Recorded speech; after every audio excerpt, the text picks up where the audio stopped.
For 5 years, I juggled raising a child, caring for our parents, doing housework, and working. When my daughter started elementary school, I finally collapsed from the strain. My unexpected long-term hospitalization infuriated my husband. "You've been getting pretty cheeky lately. You don't seem to know your place. I'm divorcing you." Ethan slammed divorce papers with his signature already on it onto the side table. "Think about how you're gonna handle this." With that, Ethan left the hospital room. He didn't even ask about our daughter. I was relieved she was staying with my parents, but I knew Ethan would head straight to his mistress instead of coming home. Divorce papers, huh? Feeling completely indifferent, I headed to the lawyer's office as soon as I was discharged and filed the divorce papers. However, oh, what's this? The next day, my phone was filled with dozens of missed calls from Ethan.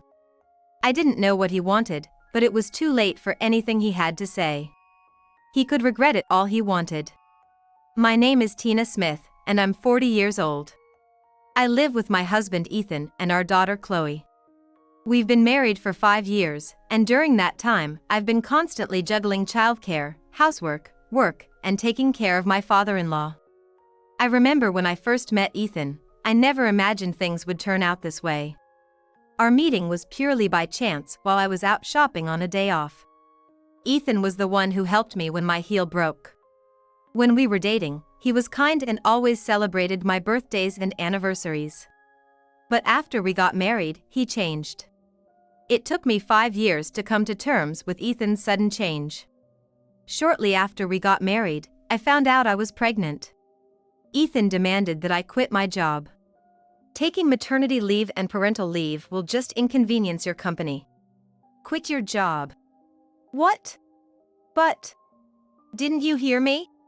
I said quit your job. Or are you saying my income isn't enough?" Hearing Ethan shout for the first time shocked and frightened me. "No, that's not it. But I thought I could continue working since there's an option for reduced hours.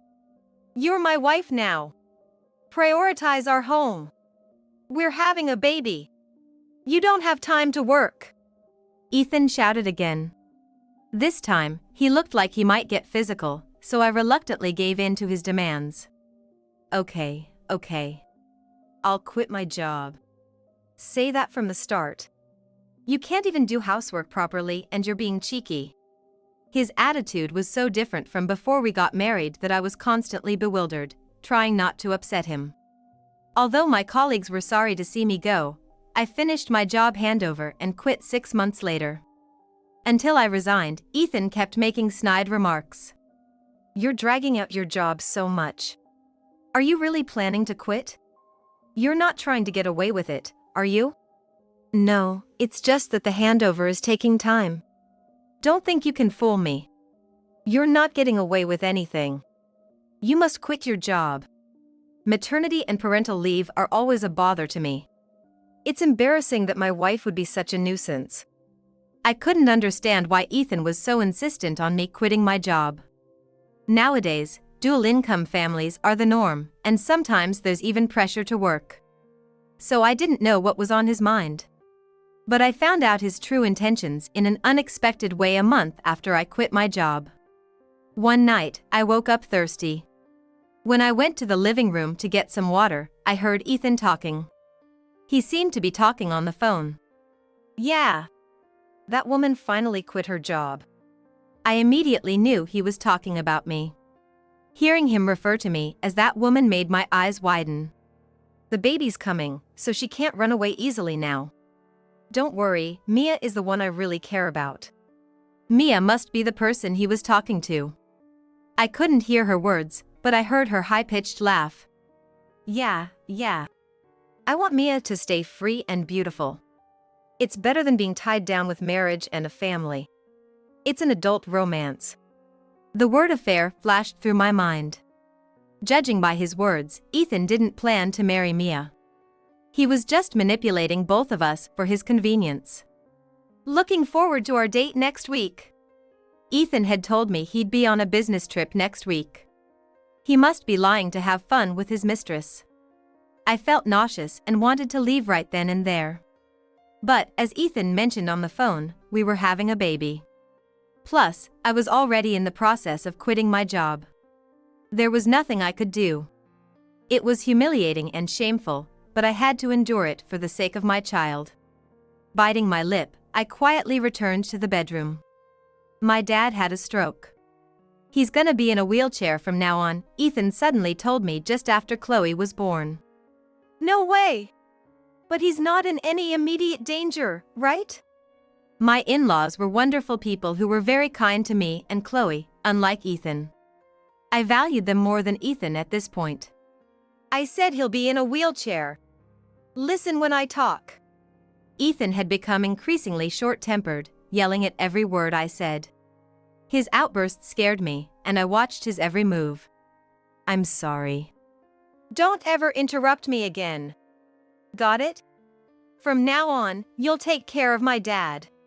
Since he can't work anymore, I'll support my parents financially. You need to get a part-time job or something. But Chloe was just born. I was shocked. Ethan's family was quite wealthy, and even with his father's health issues, they shouldn't be struggling so much that Ethan had to cover their living expenses. Actually, his father had already retired and was living comfortably. While some money might be needed for home renovations, it didn't seem like Ethan needed to support them financially. Sensing my doubts, Ethan's face turned red with anger. Hey! I said not to interrupt. Don't talk back. You can leave the baby at your parents' or daycare.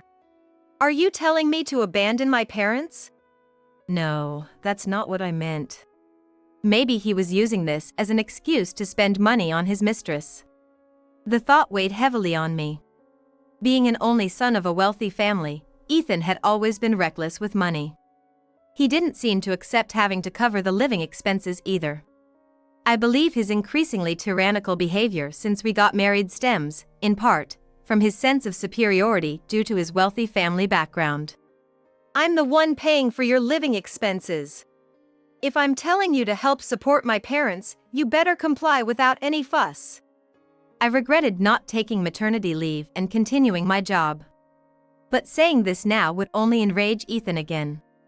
Afraid of his anger, I reluctantly agreed to look for daycare and a job while helping with his father's care. Since his father was still in the hospital, I left Chloe with my parents and went to visit him. Tina! I already told Ethan, you don't need to help with the care. Chloe was just born. My husband's legs are paralyzed, but he can still move. The baby is more important. When I offered to help, my mother-in-law was very surprised over the phone. It seemed Ethan wasn't even listening to his own parents. That's right, Tina. Don't worry about an old man like me. Take care of Chloe. My father-in-law, who had supposedly had a stroke, sounded surprisingly strong and healthy. Thank you. But Ethan seems worried about you both. And I am too, so please let me help if you need anything. That's kind of you, but... In the end, despite their reluctance, I insisted on helping with my in-laws' daily life.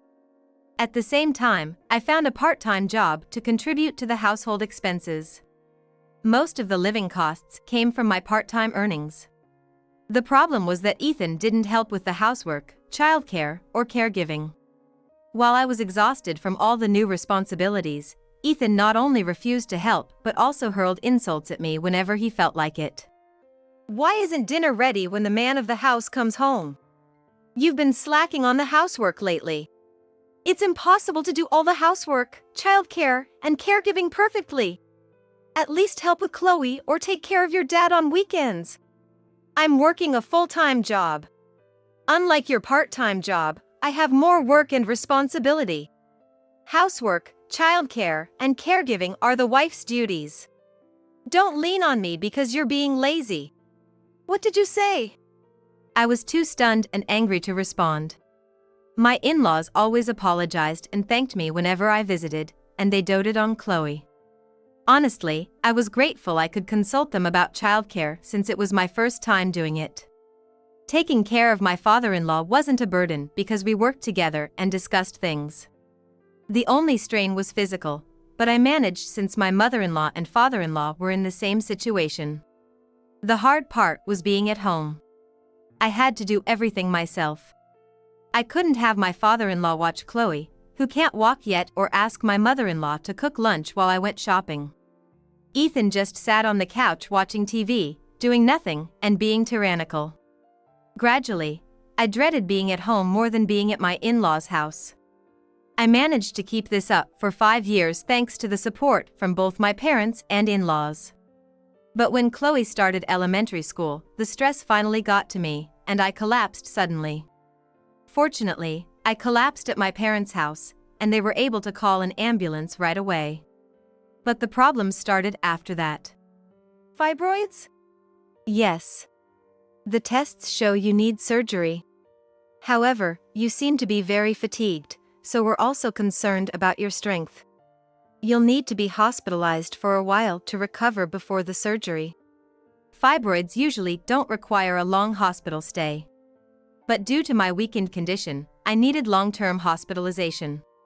Ethan showed up after work when he got the news, and, as expected, he yelled at me with a furious expression. You collapsed? What about Dad's care? What about the house and the kid? You're half-assing everything. Useless. Spineless. That's not something you say to someone who just got rushed to the hospital by ambulance. However, I had already given up on Ethan, so I listened to his words with a calm heart. Seeing my calm reaction must have infuriated him. Ethan clicked his tongue loudly and glared at me. You've been getting pretty cheeky lately. You don't seem to know your place. I'm divorcing you. He must have prepared it in advance. Ethan slammed divorce papers with his signature already on it onto the side table. Think about what you're gonna do next. In the end, Ethan left the hospital room. He didn't even ask about Chloe. I was relieved she was staying with my parents, but I knew he would head straight to his mistress instead of coming home. Divorce papers, huh? I filled out the necessary information on the divorce papers and tucked them into a clear file folder. Chloe stayed alternately with my parents and in-laws, who brought her to the hospital every day. Ethan hasn't visited me or Chloe even once. Feeling like everything was pointless, I went straight to a lawyer's office after being discharged and filed the divorce papers. After informing my father-in-law about the divorce, I spent some much-needed time with Chloe. It had been a while since we slept in the same bed, and Chloe was so happy that it healed my weary heart. Oh, what's this? When I woke up and checked my phone, I was surprised. There were dozens of missed calls from Ethan. And right at this moment, he was calling again. I could ignore it, but he would just keep calling continuously. Reluctantly, I decided to answer. Do you know what time it is? The number of missed calls is ridiculous. Hey! Where are you? Without listening to me, Ethan's angry voice shouted in my ear. His voice was trembling. It seemed like he was crying. Where do you think? I'm at my parents' house, of course. Of course? Don't be ridiculous. Why aren't you at home? I couldn't help but laugh at his words. Normally, he'd be furious by now, but he didn't have the energy to notice my reaction. He just kept ranting through his tears. What are you talking about? We're divorced, so of course, I'm at my parents' house. Divorced? You actually went through with that? Come back right now. What about taking care of Dad? The housework and childcare? You've got plenty to do. Even in this situation, he only thought of himself. If he thought these words would make me come back, he was delusional. I got permission from your dad. Chloe is with me, so I'll handle childcare. As for housework, I don't care. We're divorced, so take care of yourself. I'm not involved anymore. Permission from my dad? No way. He told me if we divorced, he'd disown me. What did you tell them? It seemed my in-laws had confronted him about the divorce. That was why he was crying. His once stable life plan had suddenly collapsed, leaving him panicking. I don't know. Don't make it sound worse than it is. They were disappointed because you never visited or helped care for them. Ignoring Ethan's continued yelling, I hung up. Mornings are busy for me. I didn't have time to deal with him. Mom, what's wrong? Nothing, sweetie. Okay. Living with my parents was so much easier with their help with housework and childcare. I left the house with Chloe and headed to work. Everything with Ethan was going according to plan. After my hospitalization, I had told my in-laws about the situation between Ethan and me. I felt guilty about tattling, but I was at my limit, both physically and mentally. My in-laws had already been suspicious because I was the only one visiting and helping with care while their son never showed up.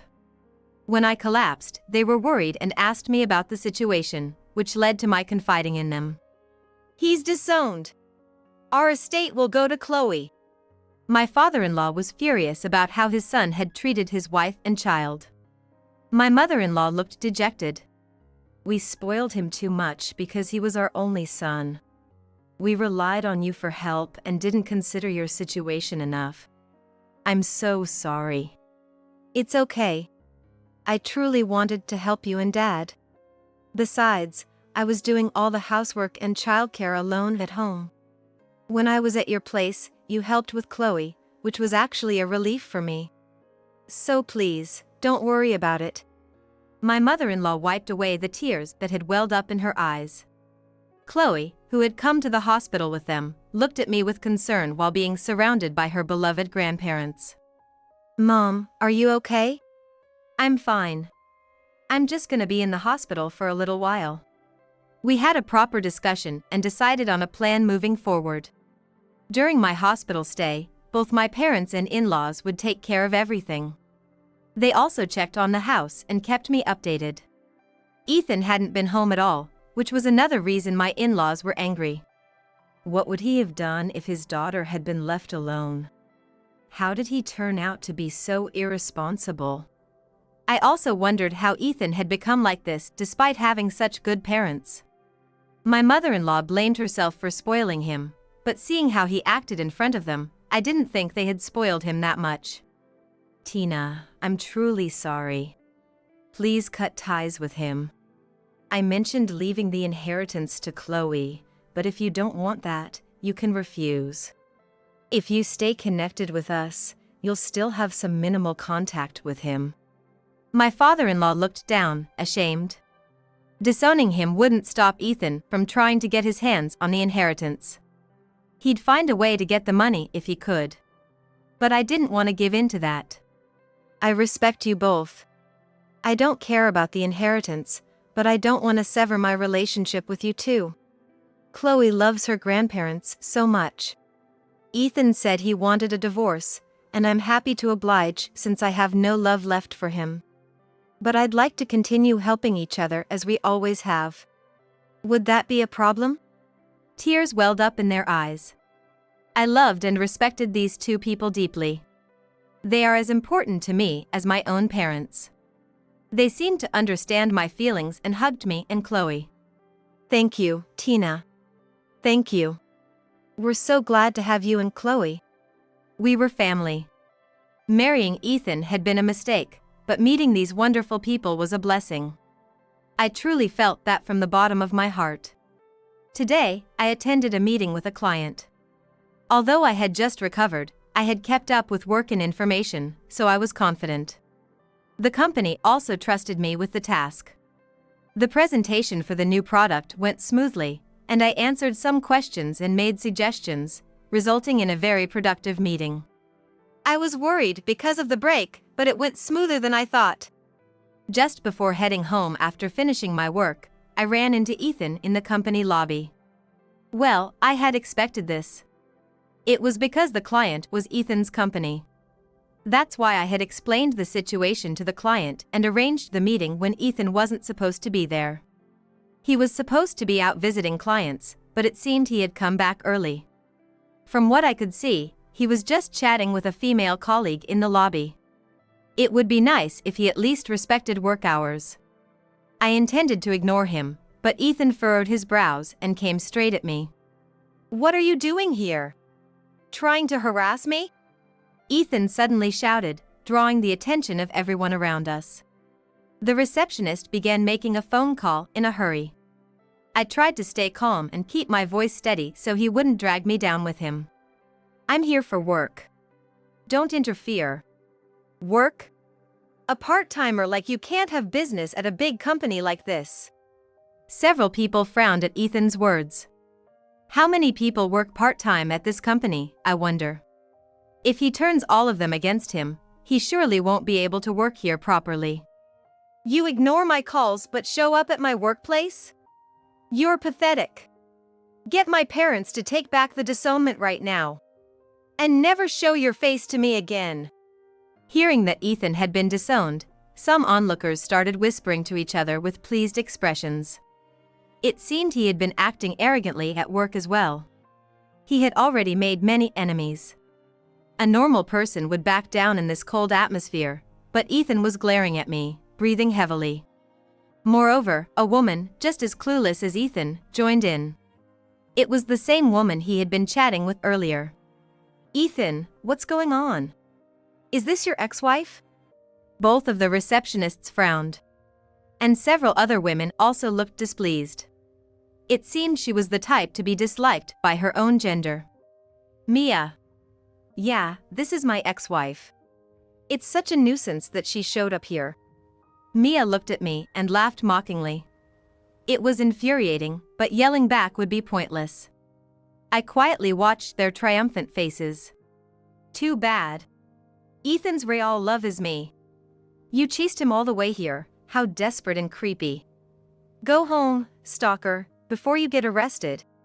It was pointless to react. As I remained silent, Ethan and Mia seemed to think I was intimidated, and their smiles grew even wider. Meanwhile, I noticed a man in the lobby running to the elevator and talking to someone inside. Over here! Hurry!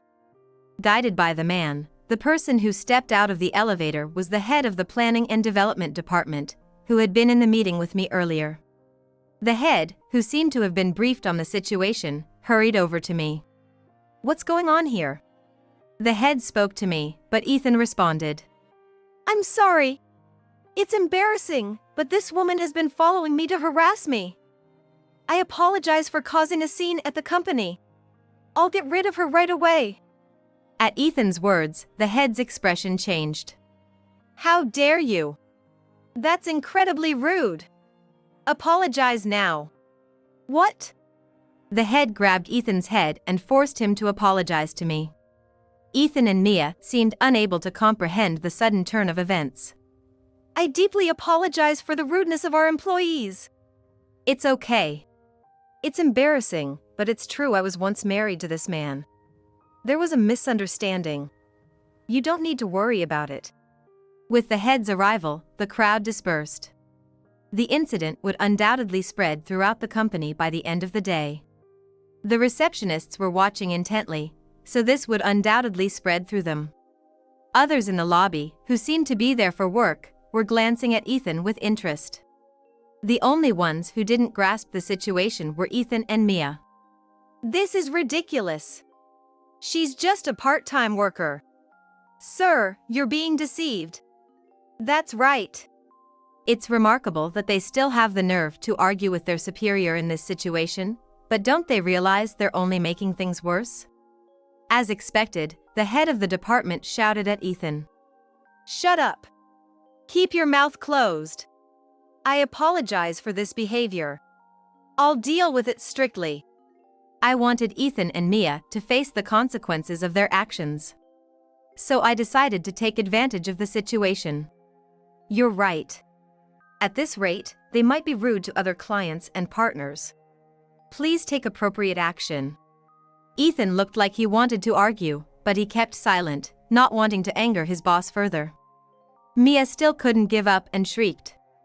This is a joke, right? There's no way this old woman is important. Didn't you hear me? Be quiet. Mia finally fell silent after being yelled at loudly. I deliberately spoke to the two of them in a calm voice. It seems you don't understand the situation. I don't have any business cards to give you, but I'll just introduce myself. I work in the product development department at Jackson Corporation. Before I got married, I worked at this company. Ethan and Mia's faces changed. That's a lie. You quit that company. An old woman like you couldn't possibly work there now. Stop lying. You're just showing off. Ignoring them, I talked to the head of the department. I never imagined they wouldn't understand. I apologize. I thought introducing myself would clear things up. No, we should be the ones apologizing. I'm truly sorry. We'll make sure to address this strictly. Ignoring Ethan and Mia, the head and I continued our conversation. Thank you so much. I'm sorry for the trouble. Once I return to the office, I'll formally apologize and explain the situation. The head seemed to decide that talking to Ethan and Mia was useless, so he focused on assisting me. Understanding my suggestion that Ethan and Mia wouldn't cause any more trouble in front of everyone, the head began making calls to arrange for my transportation and to notify Ethan's direct supervisor. In the meantime, I spoke to Ethan and Mia in a voice only they could hear. Jackson Corporation is actually run by my relatives. I never mentioned that, did I? Before we got married, my parents advised me to keep quiet about it, so I did. Looking back, it was the right decision. If Ethan had known, who knows how he might have tried to use that information. Since I quit once, I did start as a part-timer when I came back. Then I became a part-time employee with reduced hours, then a full-time employee. Maybe it was nepotism, but I worked my way up. It helped that I was familiar with the company and the department. I had worked hard to get here. Balancing housework, childcare, and caregiving wasn't easy. But because my relatives, except for Ethan, supported me, I've been able to make it this far. Mia, was it? Sorry, but I earn more than your boyfriend now. There's no benefit for me to stay married to him, so I'm glad we divorced. You can have him if you want. I don't care anymore. Ethan glared at me with hatred in his eyes. This prideful man probably couldn't stand that I said I didn't need him. Looking back, Ethan probably made me quit my job because he couldn't stand the fact that I was a full-time employee at a company he did business with. The thought of having to defer to his wife in a professional setting must have been unbearable for him. He's a small-minded man to the core. Oh, by the way, I have solid proof of the affair. I've discussed it with your parents. I determined revenge for being manipulated by such a small-minded man. It might also mean taking away his place to stay, but that's his own fault. Mia, you too. Don't think you can escape. I spoke to them in a calm, quiet voice. Even though the department head had stepped away, he was still in the lobby. If Ethan and Mia raised their voices again, it could potentially lead to a lawsuit. Fortunately, they weren't that foolish, so they listened to my words quietly. I can't wait to see how the company handles this after such a public scene. A few employees remaining in the lobby were all glaring coldly at Ethan and Mia. Your taxi will be here soon. Please, this way. Thank you. I was politely escorted out by the company executives as I left. Behind me, I saw Ethan and Mia being dragged into the elevator by what seemed to be their direct supervisor. Ethan had not only been cut ties by his parents but also fired from his job. His rude behavior toward a client was a major reason, but the fact that I was the client and our relationship was terrible also played a part. On top of that, he had made enemies with the part-time employees due to the recent incident. It was only natural that he couldn't perform his duties properly anymore. Later, I presented the evidence of the affair, which a private investigator had gathered. Now, he's desperately job hunting. With no help from his parents and no convenient slave to rely on. He seems to be considering bankruptcy, but I've made sure to secure his assets, so his next moves should be interesting. Mia, on the other hand, resigned voluntarily. Her poor work attitude and the recent scandal made it difficult for her to continue. She's now working diligently at another place. Tina, Chloe, welcome. Hi, Grandma. My work is going well, and life is great. Despite cutting ties with Ethan, my relationships with my in-laws and parents are strong. Chloe is very close to both sets of grandparents, and both of them adore her. Hi, Grandpa. Does your leg still hurt? Hello, Chloe. My leg feels better now that you're here. Thank you. I heard my daughter's joyful laughter. Both my in-laws looked happy. Marrying Ethan was a mistake, but meeting them was a blessing. Tina. I got your favorite cake.